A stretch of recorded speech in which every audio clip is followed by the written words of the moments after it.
नमस्ते बच्चों, आज हम अपनी कविता का शेष भाग पूरा करेंगे। तो अपने पाठ्य पुस्तक पर कविता में ध्यान दीजिए। मिट्टी निश्चय है यथार्थ, पर क्या जीवन केवल मिट्टी है। तू मिट्टी पर मिट्टी से उठने की इच्छा किसने दी है। आज उसी ऊर्ध्वजाल का तू है दुर्निवार हरकारा। दंड बना यह तिनका शून्य पथ का एक सहारा।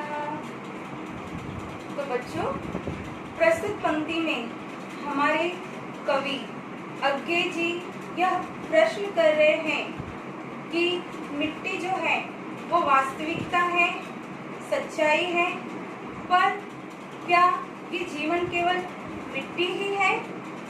नहीं, ये जीवन मिट्टी नहीं, यह जीवन अनमोल है।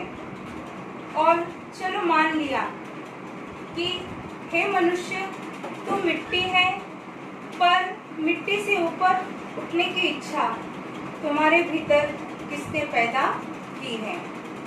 आज उसी ऊर्ध्वजाल का, ऊर्ध्व यानी बच्चों आपके कंधे के ऊपर का भाग, और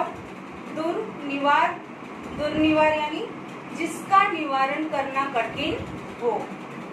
हरकारा यानी डाकिया, संदेशवाहक यानी जो लोगों के संदेश को घर घर ले जाता है। दंड यानी डंडा, और पथ यानी मार्ग।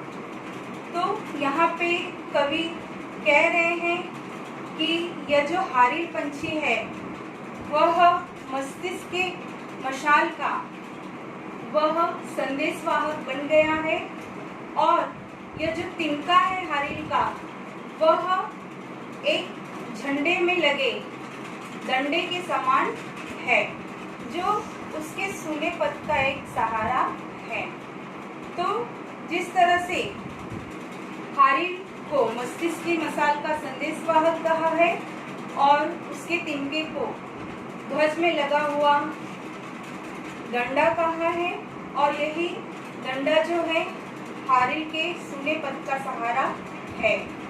तो ठीक इसी तरह से हे मानव, तेरे भीतर जो क्रांति की ज्वाला है तेरे मस्तिष्क के भीतर, उस ज्वाला को तू घर घर पहुंचा। अपने विचारों को घर घर तुम्हें पहुंचाना है, और यह जो ध्वज है, उस झंडे का जो डंडा है, वही तेरे सूने पथ का सहारा बनेगा।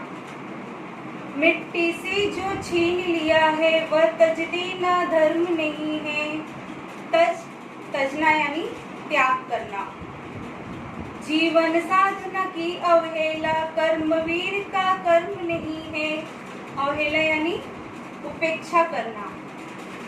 तो यहाँ पर कवि कह रहे हैं अज्ञे जी कि हे मानव, तूने इस मिट्टी से जो कुछ भी प्राप्त किया है, जो कुछ भी बातें सीखी है, उसे त्याग देना यह मनुष्य धर्म के खिलाफ है। और जीवन साधना की अवहेलना यानी मनुष्य का जीवन जो है, जिन साधनों के द्वारा आसान बनता है, जिन लोगों के द्वारा, भले ये लोग हो या वस्तु हो, उन जिसके कारण मनुष्य का जीवन आसान बन रहा है, उस व्यक्ति को छोड़ देना, उस व्यक्ति की जो है उपेक्षा करना, यह एक कर्मवीर का कर्म नहीं होता है। तिनका पद की धूल स्वयं तू है अनंत की पावन धूली। तिनका पद की धूल स्वयं तू। यहाँ पर कवि कह रहे हैं कि ये जो तिनका है हारिल के पंजे में, वह तिनका नहीं है, वह पद की धूल है, और यही धूल जो है वह आसमान में जब पहुंचती है तो वह नभ में पहुंचकर क्षण भर में अमरता को छू लेती है, अर्थात ईश्वर के चरणों की पवित्र धूल बन जाती है। बच्चों एक बार फिर से इसे ध्यान से सुनिए। कवि अज्ञे जी कहते हैं, हे मानव, तूने जो कुछ भी मिट्टी से प्राप्त किया है उसे त्यागना मनुष्य धर्म के खिलाफ है, यह तेरा धर्म नहीं है। और जिनके कारण तेरा जीवन आसान बना है, भले ही वो वस्तु हो या व्यक्ति हो, उनकी उपेक्षा करना कर्मवीर का कर्म नहीं है।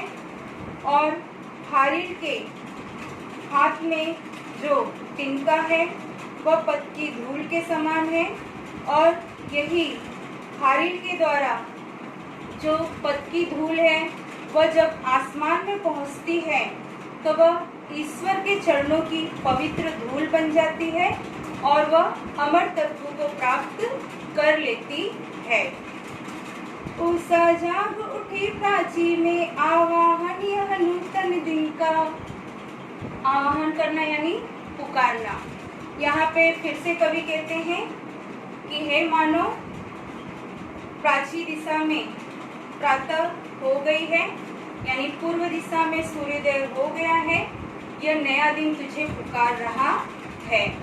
तो हारिल पंछी की भांति तू भी, तेरे जीवन में जितनी भी कमियां हो सबको भुलाकर तू आगे बढ़ता जा। इस तरह से उड़ चल हारिल, लिए हाथ में एक अकेला पावन तिनका। हे हारिल पंछी, तो अपने हाथों में एक पवित्र तिनका को दबाए हुए उड़ता चला जा, उड़ता चला जा और उड़ता ही चला जा। तो बच्चों बहुत ही अच्छी कविता है। आप लोगों को यह संदेश दिया है कि आप अपने जीवन पथ पर कठिनाइयों का सामना करते हुए निरंतर आगे ही बढ़ते जाओ। तो अब हम